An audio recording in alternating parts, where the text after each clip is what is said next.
Hola, bienvenidos otra vez a Dharmatic. Mi nombre es Juan y el día de hoy vamos a tomar un tema bastante importante en la actualidad del budismo y es con respecto a qué onda con la cuestión de género dentro del budismo. Y especialmente hoy vamos a hacer un enfoque a lo que es el género dentro de la comunidad monástica. Estos temas son importantes porque generalmente se tiene como una idea muy romantizada del budismo, como que siempre se ve que de cierta manera el budismo tiene resueltos temas que las demás tradiciones religiosas todavía no toman en cuenta, entonces de cierta manera se pone al budismo como más relevante en los temas actuales, pero ¿realmente esto es cierto? ¿Realmente el budismo, como está constituido con todas sus tradiciones, realmente tiene mejor postura que las demás tradiciones?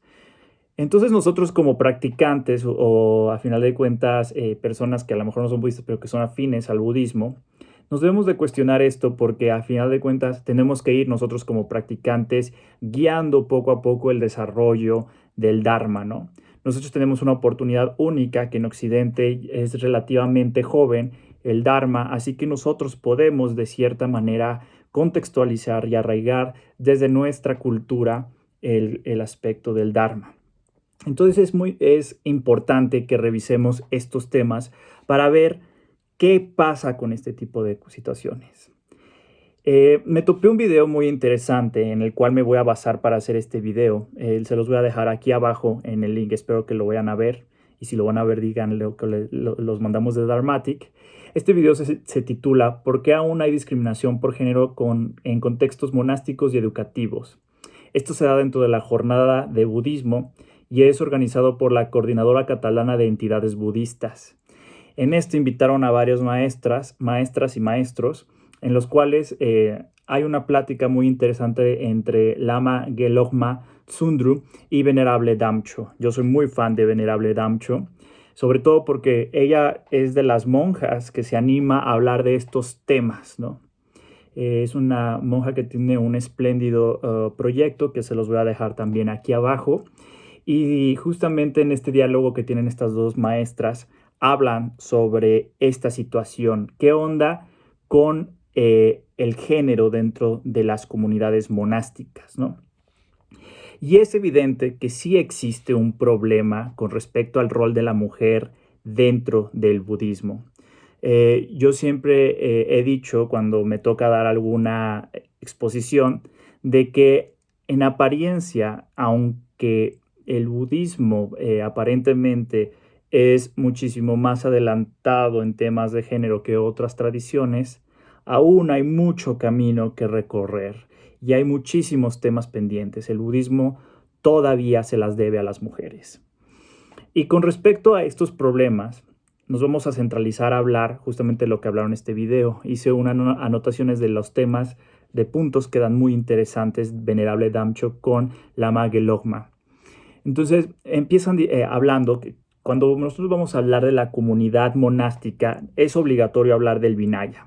¿Qué es el Vinaya? El Vinaya, a final de cuentas, es parte de la triple cesta que se le conoce en el budismo, o lo que conforma el canon, que sabemos que es la cesta del Vinaya, la cesta del Sutra o del Sutta, y la cesta del Abhidharma, ¿no? El Vinaya comprende a todo lo que tiene que ver con la regulación de la comunidad monástica, las reglas, podamos decirlo, cómo a final de cuentas un monje se debe de comportar y practicar, ¿no? En este Vinaya, como es la regulación de la comunidad monástica, es importante ver cómo está de cierta manera estructurado, ¿no? Y aquí es donde ahí nos topamos con la estructura del Vinaya, los primeros problemas de género, ¿no? Si nosotros nos damos cuenta y hacemos un poco de memoria de cómo es que se estableció la comunidad monástica y nos vamos a los orígenes, hay que recordar, y ya haré un video un poco más profundo de este tema, pero hay que recordar que la madrastra de Buda nos cuentan que va justamente a pedirle al Buda que ordene con un grupo de mujeres, a que ordene mujeres porque solamente en un inicio eran hombres, y el Buda se niega, ¿no? En esa ocasión, Ananda, su asistente, intercede de cierta manera para que le ofrezca la ordenación a las mujeres, preguntándole al Buda si él había enseñado que todos los seres sintientes tenían la capacidad de lograr el despertar. Él confirma y dice, entonces, ¿por qué no les das chance, ¿no? Entonces, en esta historia un poco nos platican que el Buda accede, sin embargo, pone reglas a final de cuentas que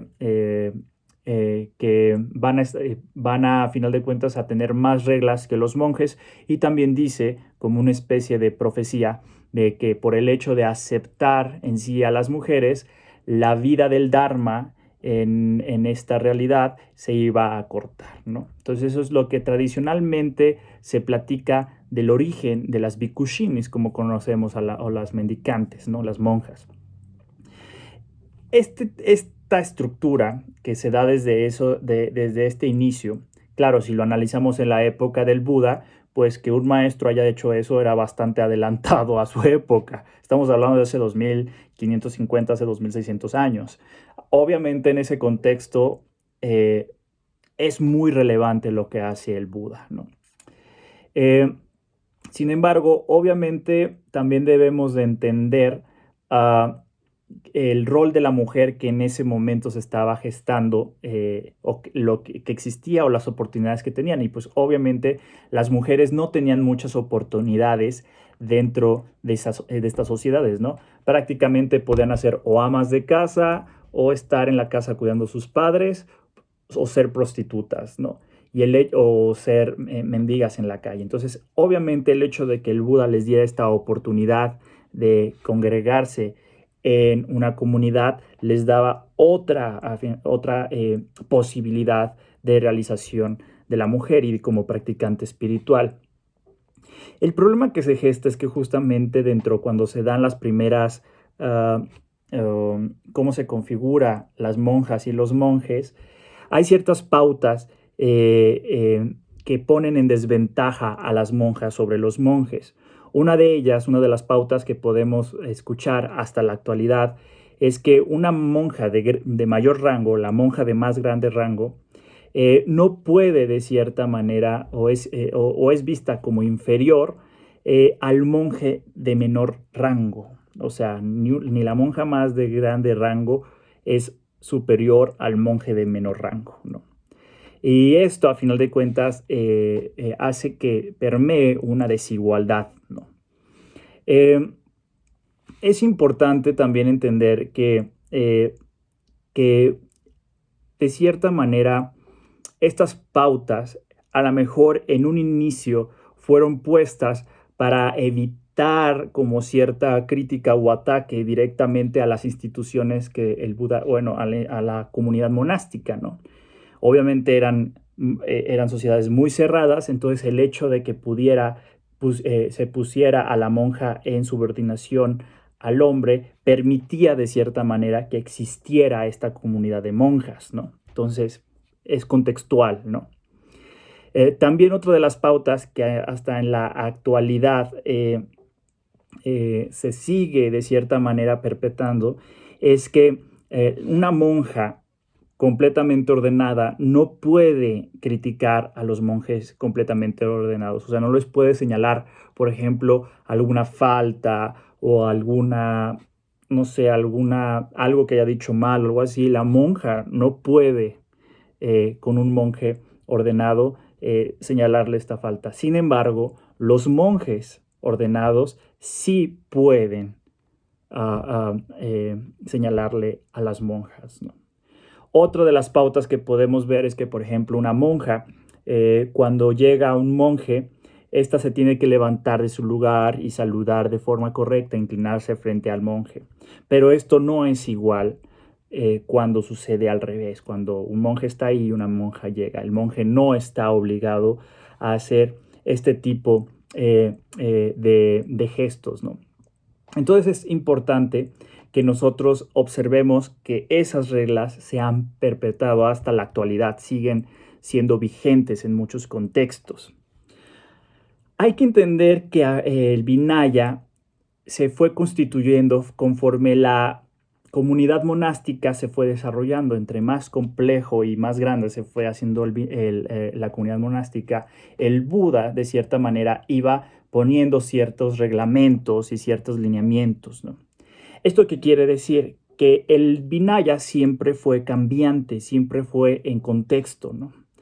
Eh, Esto es importante que tengamos este aspecto del Vinaya, porque el hecho de que haya que el Buda iba de cierta manera como probando el Vinaya y poniendo más reglas, quitando otras. Por ejemplo, hay un tema muy interesante con respecto a los ropajes de los monjes, donde anteriormente, en los primeros inicios de las comunidades, los monjes tenían que agarrar desperdicios de tela, por ejemplo, tela que estaba en la basura, literal, y de ellos confeccionaban sus hábitos, ¿no? Esto empezó a crear problemas en la piel de los mendicantes, y un día el doctor del Buda justamente le dice que permita recibir ropas nuevas de los laicos, y el Buda cambia esta regla, y en varias ocasiones se ve el Buda de cierta manera perfeccionando, quitando o aumentando ciertas reglas con respecto a cómo va sucediendo la comunidad y cómo va evolucionando la comunidad. Esto es muy interesante porque, como les digo, les da este contexto de movilidad, de evolución, de algo que está cambiando, que el Vinaya tiene que ir cambiando y adaptándose a sus circunstancias, ¿no? Y hay que recordar también que en los últimos días del Buda, Ananda le pregunta de qué onda con el aspecto del Vinaya, y el Buda dice que hay reglas secundarias del Vinaya que se pueden cambiar según el contexto justamente en el cual se está desarrollando la comunidad o que se encuentra la comunidad, pero hay justamente reglas principales las cuales no se pueden cambiar, ¿no? Entonces, esta diferenciación entre reglas secundarias y reglas primarias, por llamarlo de alguna forma, hace, a final de cuentas, nunca se señalaron cuál fueron esta división, cuáles eran las reglas primarias y cuáles eran las reglas secundarias. Efectivamente, eso, conforme a los concilios, se fue suscitando varios problemas, ¿no?, en relación a la interpretación del propio Vinaya. Hay que recordar que después de la muerte del Buda, Mahakashyapa, uno de los monjes más reconocidos dentro de la propia comunidad, que de hecho se encarga de los funerales del Buda y es el que convoca al primer concilio budista, este monje era de un enfoque muy riguroso, muy ascético, era muy conservador con referente a la enseñanza del Buda y a las reglas monásticas. Y impulsa mucho la idea de no cambiar el Vinaya, puesto que genera mucho debate, ¿no?, entre la comunidad. Entonces él estaba a favor de que el Vinaya no se le moviera ninguna letra, ¿no? Este tipo de ideas obviamente influencia en la actualidad, donde se basan en este tipo de posturas para ver al Vinaya como algo inamovible que debe de ser aceptado y que data desde las épocas de Buda y que no deben de ser cambiado, ¿no? Esto es algo importante porque a final de cuentas el Vinaya a lo largo de la historia se ha cambiado, y tan se ha cambiado que han surgido podemos decir, distintas versiones del propio Vinaya, ¿no? A final de cuentas, conforme va evolucionando, donde se va desarrollando el budismo y se va adaptando el budismo, se desarrollan se adopta el Vinaya y va transmutándose, va cambiando el Vinaya, ¿no? Entonces esta idea inamovible pues realmente no se entiende en la actualidad si en la historia del propio budismo se ha ido cambiando el Vinaya, ¿no? Entonces, esto es muy importante porque justamente estos tipos de ideas son los que no ayudan a cambiar el rol de las mujeres en la actualidad, ¿no? Incluso en la antigüedad se podía ordenar completamente a una monja, y en la actualidad hay muchas tradiciones que ni siquiera ordenan monjas o no las ordenan completamente. Y esto es muy importante de señalar, ¿no? Por ejemplo, en el budismo tibetano, pueden solicitar la ordenación menor o la ordenación de novicia, pero no hay la oportunidad, justamente como lo explican estas maestras en el video, de ordenarse de forma completa, ¿no? Por ejemplo, en el budismo Theravada, en muchos países donde se desarrolló el budismo Theravada, desapareció por completo la figura de la bhikkhushini o de la monja, y actualmente se está intentando nuevamente impulsar la institución dentro de ciertos países, ¿no? Si nosotros vemos en la actualidad cuáles son los vinayas que están vigentes o los que podemos encontrar en la actualidad, está el vinaya que se encuentra dentro de la escuela Theravada, está el vinaya que viene de que sustenta la tradición china, que obviamente influencia a Vietnam, Corea, todos los países que están en la región, y luego está el vinaya que ostenta las tradiciones tibetanas. Entonces podemos encontrar estos tres tipos de vinaya en la actualidad.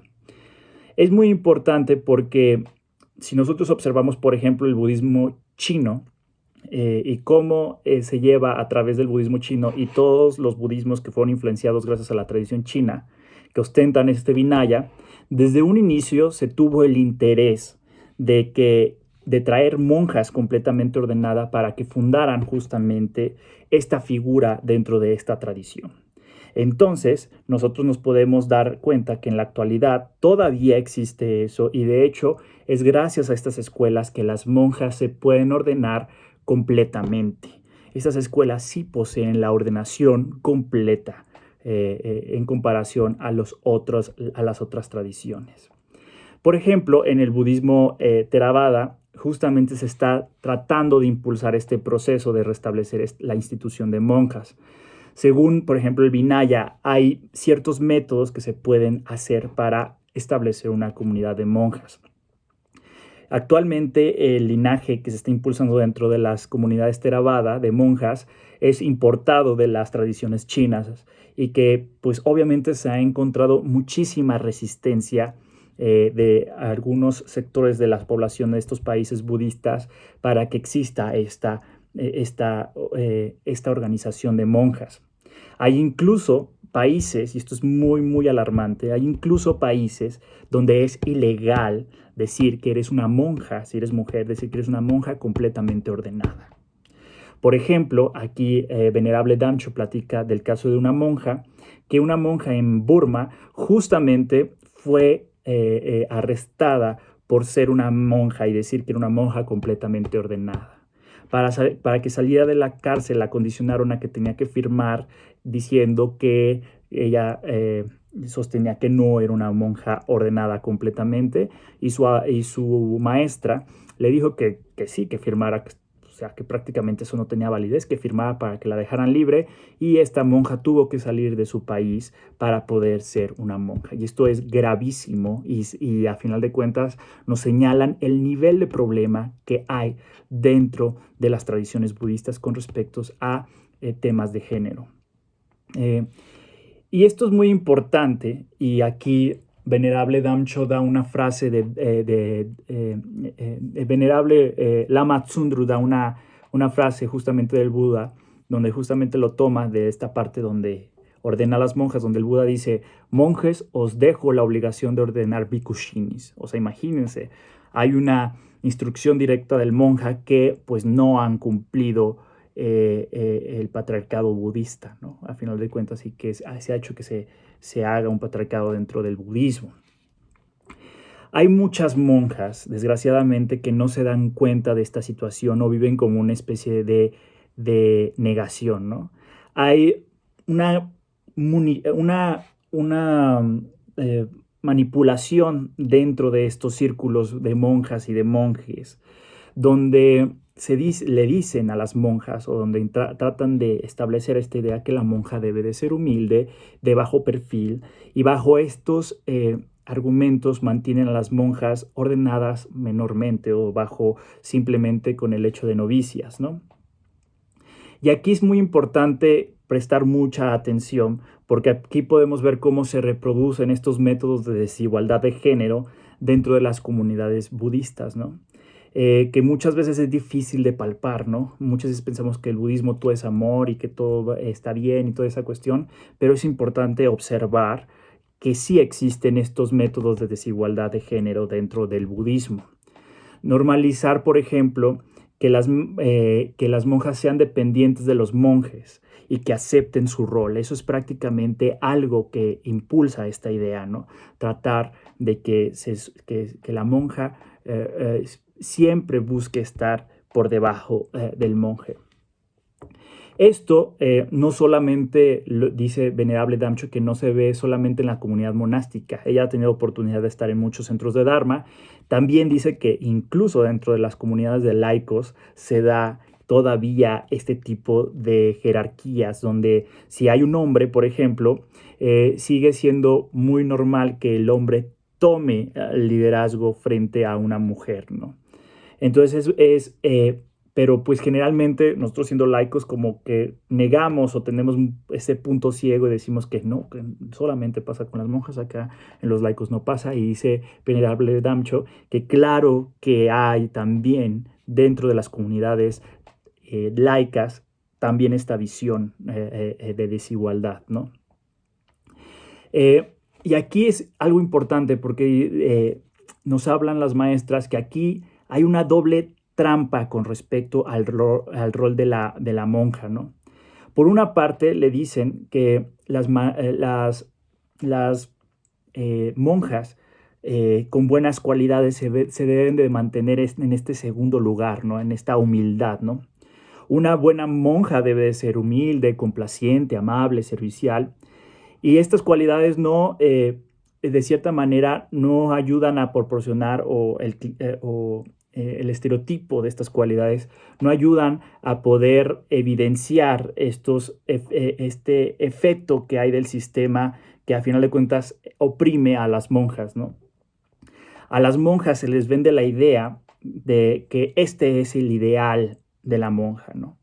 Que el hecho de que se mantenga detrás del monje y sometida al monje, pues es una forma de trabajar su ego y su humildad.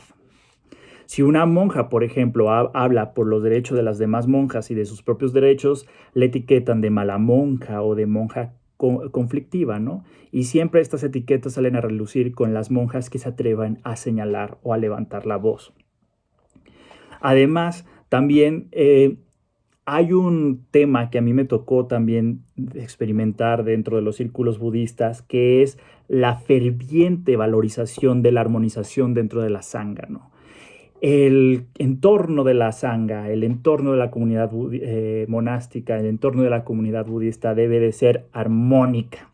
Y este tipo de valor se utiliza como una especie, y me gusta mucho como lo dice Venerable Damcho, se utiliza como un martillo en contra de las monjas que levantan la voz en tema de géneros y de abusos de maestro. Se utiliza esto que en apariencia es un valor positivo para silenciar a las monjas que levantan la voz.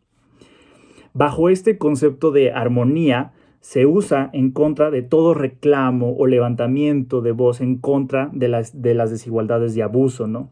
Incluso estos argumentos se utilizan de monjas a otras monjas. Esto está es bastante fuerte, ¿no? Que monjas utilicen estos argumentos contra las monjas que están defendiendo sus propios derechos, ¿no?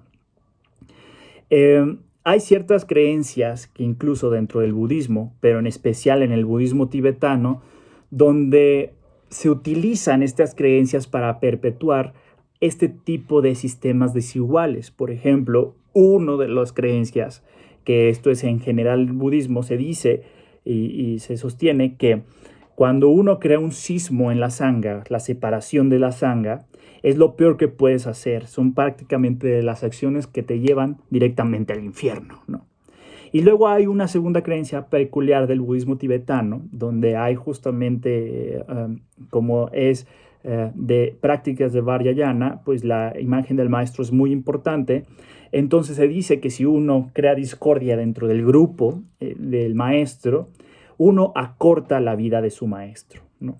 Entonces estas creencias son utilizadas al igual, por ejemplo, como la armonía dentro de la de la comunidad para ir en contra de cualquier posibilidad de que las monjas busquen reclamar o alzar la voz por una situación mejor e igual, ¿no? Y esto es muy interesante porque Venerable Damcho da una frase de Desmond Tutu que dice: quien se calla cuando hay una injusticia ha optado por el lado de los poderosos. Y esto, a final de cuentas, siento que es un llamado para nosotros los laicos para que seamos muy críticos y podamos empezar a poner los acentos en donde se debe de poner en relación a estos temas, ¿no? En el nombre muchas veces de la armonía se permite que se sigan llevando este nivel de desigualdades dentro de las comunidades monásticas. Desgraciadamente, como les digo, hay muchas monjas que todavía normalizan estos sistemas de desigualdad de género y dicen que pues así simplemente es la tradición y que se están trabajando con su ego, ¿no? Hay otra trampa muy importante también, y esto es como utilizar las enseñanzas para perpetuar estos sistemas de desiguales, justamente con las enseñanzas del no dualismo, ¿no? En las enseñanzas se habla que la mente pues no tiene género, que el género es una construcción social, ¿no? Esto se baja maliciosamente contra estos movimientos de igualdad, argumentando como es una construcción social, por lo tanto no la tenemos que aceptar, y estos movimientos pues son intrascendentes, ¿no? Frente a la enseñanza del no dualismo, ¿no? A final de cuentas. Claro, se entiende esto, el tema no sería trascendente, yo creo, si realmente hubiera una sociedad donde hubiera igualdad. El problema es que estamos en una sociedad donde ponemos en distintas posiciones a los hombres y a las mujeres, ¿no? Evidentemente, hablando en el contexto de los monjes, ponemos en una posición distinta a los monjes y a las monjas, creando evidentemente sistemas de desigualdad. Por lo tanto, generamos sufrimiento y sabemos que pues algo que los budistas tenemos un tema muy particular para justamente lograr una respuesta óptima es frente a las situaciones de sufrimiento, ¿no? Entonces, al final de cuentas, también tenemos que ser muy visibles que las enseñanzas budistas nos indican que si es una construcción social, entonces proviene de la mente. Por lo tanto, la mente estaría operando bajo los mecanismos de condicionamiento, ¿no? Con mayor razón se debería de atender los temas de género dentro de las comunidades budistas. Las enseñanzas se pueden usar para el beneficio de la liberación, pero también se pueden usar para perpetrar estos sistemas de desigualdad de género. Las monjas actualmente se están moviendo para arreglar esto, pero existe un notorio frente o personas que se oponen frente a este tipo de movimientos. Y es muy importante que nosotros desde el aspecto laico lo tengamos muy en cuenta y que tengamos conocimiento de esta situación que se vive en las comunidades monásticas. Poco a poco me voy a ir empapando más de estos temas. Voy a dejarles aquí abajo para que vean todo el video. Es muy buen video. Venerable Damcho es muy buena explicando todo lo que les expliqué. Vayan a darse una vuelta por ese video. Seguiré justamente con estos temas. Por ahí también tengo un texto que me pasó Viku para que poder leerlo y traducirlo. Pero vamos a seguir hablando de estos temas que son muy relevantes en nuestra actualidad. Me gustaría que tú opinaras de este tema aquí abajo. ¿Qué podemos hacer nosotros como laicos para tratar de justamente cambiar estos sistemas machistas dentro de las comunidades budistas, no solamente en los monjes, también en los monjes, pero también en los laicos? ¿Cómo podemos hacer para hacer un cambio y para que el Dharma del Buda tenga una tierra muy fértil y muy buena para que en Occidente se pueda echar raíces? Esto fue todo por el video del día de hoy. Espero que te haya gustado y hayas aprendido y hayamos reflexionado en conjunto. Yo me voy, pero no me voy sin antes decirte que Buddha bless you.